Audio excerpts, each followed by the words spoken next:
It's day 510. It's also September 27th, 2020. And we are in Craig, Nebraska. You ever wake up in the morning and ask yourself, what am I doing? And more importantly, why? Yeah, me too. Hi, my name's Craig, and this is my story. A story about life. Life out there. For visuals while listening, to watch the video versions of this podcast, or even just to say hey, check us out on our website at lifeoutthere.me.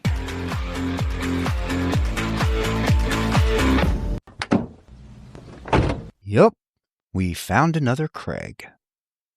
A quick stop, this one. Not even an overnight. Just a detour off the main road to see what Nebraska's version of Craig had to offer. But pulling into this town, at first glance, this Craig, it feels empty. It looked like there were more abandoned homes than occupied ones. More businesses closed than open. And not the kind of closed that means it's Sunday, or even a pandemic. Permanently closed. And from the looks of things, quite a while ago. Maybe it was the gray, drizzly Sunday. Maybe it was this pandemic. Maybe both. But the town carried a weight. I felt a sadness. A feeling that better times weren't just in the past, more than gone, forgotten. And of course I had to know more. How did it get here? What was the town before the obvious decline that we're looking at today?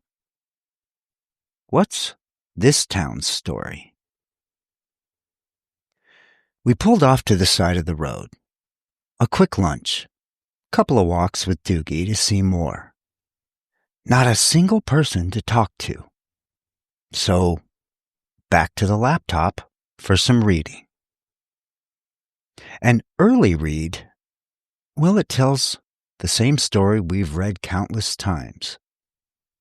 The story of a land underwater for millions of years. And then that ice age, the one that left the fertile soils and rolling plains. And the rivers that first attracted Native Americans to the area thousands of years ago. And here, it would be the Pawnee people who would discover and thrive in the area for centuries. They were skilled agriculturalists growing maize, beans, and squash, while also hunting bison across the prairie. The land provided for them. And in turn, they respected and sustained it. The Pawnee were also known for their rich culture and warrior spirit. As American settlers arrived in the region in the early 1800s, initial interaction was peaceful for the most part. The Pawnee would engage in trade practices with settlers and fur traders of the time, and were even known to ally with American settlers, standing beside them in conflicts against rival tribes. Yet, despite their cooperation, the winds of change didn't exactly go their way.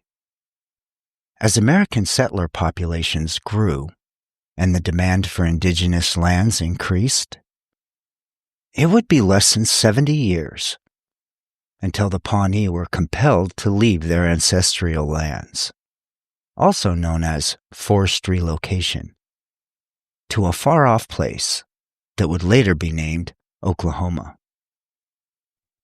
The land would continue to attract farmers, railroad companies, and small-town dreamers. And this spot, so rich in soils and promise, would become yet one more American town, a village in the heart of it all. The town's recorded history officially begins in 1867 with early settler arrival. And by 1874, a post office had been established, bearing the name Clark. When the Chicago, St. Paul, Minneapolis, and Omaha Railway reached the area, the town was platted in 1881 and named for William S. Craig, who donated the land to the town site. The post office name was changed to Craig in the fall of 1881. And Craig's Main Street and commercial district grew as a local agricultural and rail service center in the decades that followed.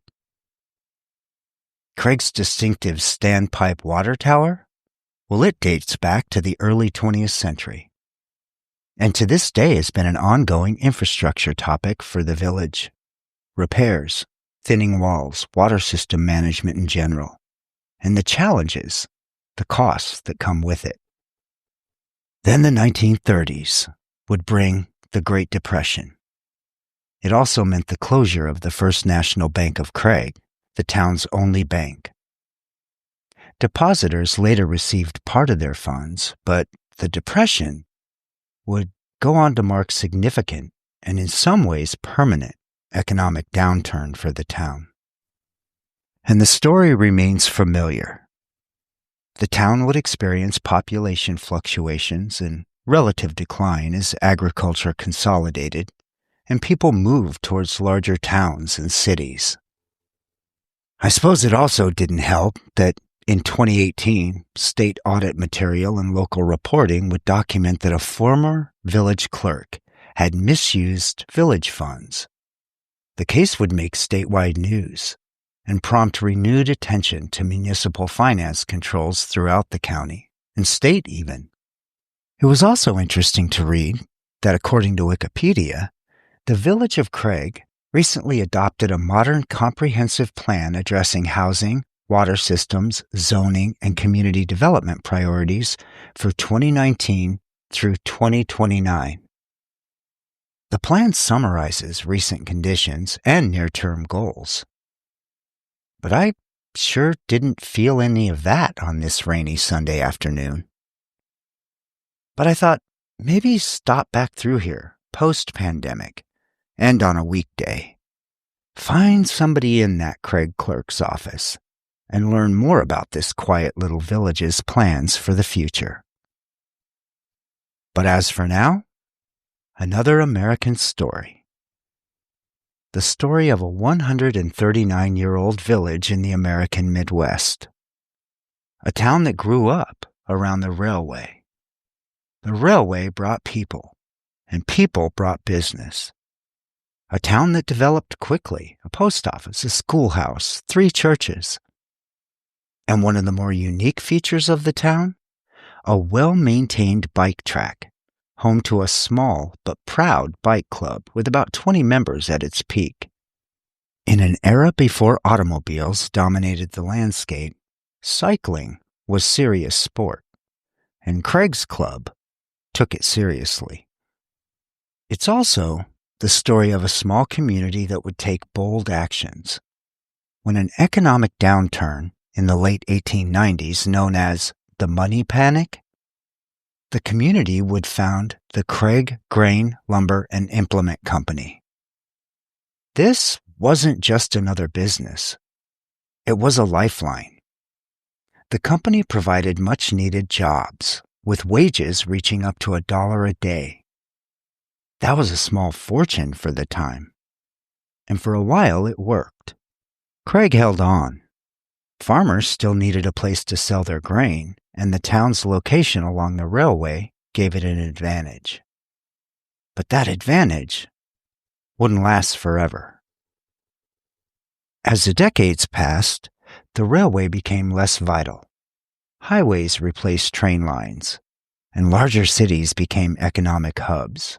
The lumber yard and implement store would shut down. The grain company, well, it still exists in some form, but only the elevators remain. Fewer jobs, young people moving away, seeking opportunity in Lincoln, Omaha, and beyond. I looked around at all these abandoned buildings, and it all made more sense. And reading all this, I thought back to all those other places we had seen.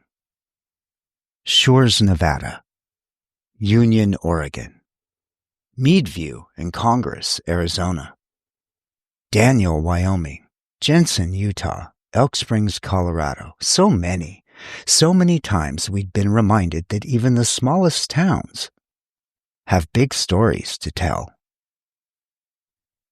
But even now, knowing what I had just read, I still wondered, why does it feel so different here?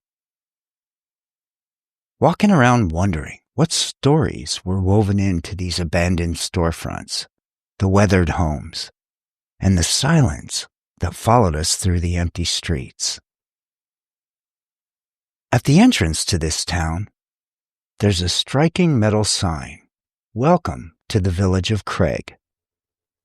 It stands proud, its craftsmanship careful and deliberate. Someone had taken the time to forge those letters, to shape that metal, to set it upright as a beacon of identity. At its base, carnations had been carefully planted, their colors bright against the muted tones of time and neglect. But who had put them there? And when? We hadn't seen a single living soul. In over an hour, in a town of 200, on a Sunday. Dougie and I found our way to a park, a place built in 1930, a different era, a different Craig. It stood as a monument to what once was, a time when laughter echoed around the playground and footsteps raced across manicured lawns. But now, nature had begun its slow reclamation.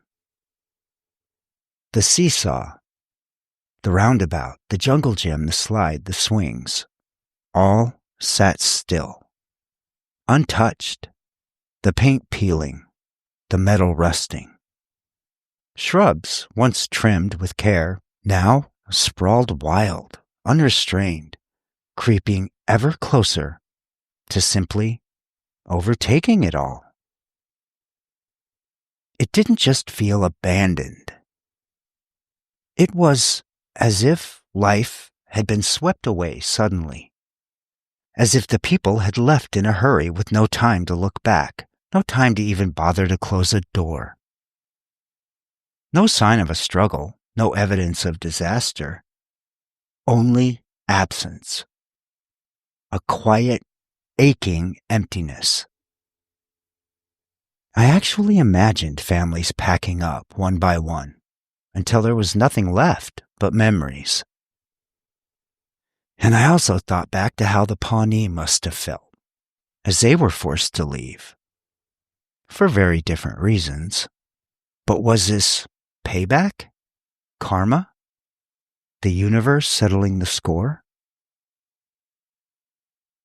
As I stood there, the wind picked up, whispering through the trees, rustling the dry grass, almost like echoes of the past. Laughter, conversation, the hum of everyday life that once was. For a fleeting moment, I could almost hear Craig breathing, holding on to its story, simply waiting for someone to listen. 2 hours of our history was spent in Craig. One more town, village, that we'd leave with even more curiosity than when we got here. As we pulled out of the town of 200, I wondered, what'll become of it now? Would the last remnants of this village simply collapse under time's weight, swallowed by the earth and forgotten? Or would someone, somehow, bring life back to these streets? We'd pull back out onto Highway 32, east. A sign told us that 9 miles ahead we'll find a place called Takema. And I wonder what we'll learn there. This thing called life comes with a lot of rules. Maybe it's time to break a few. Because you can. No, seriously. You can.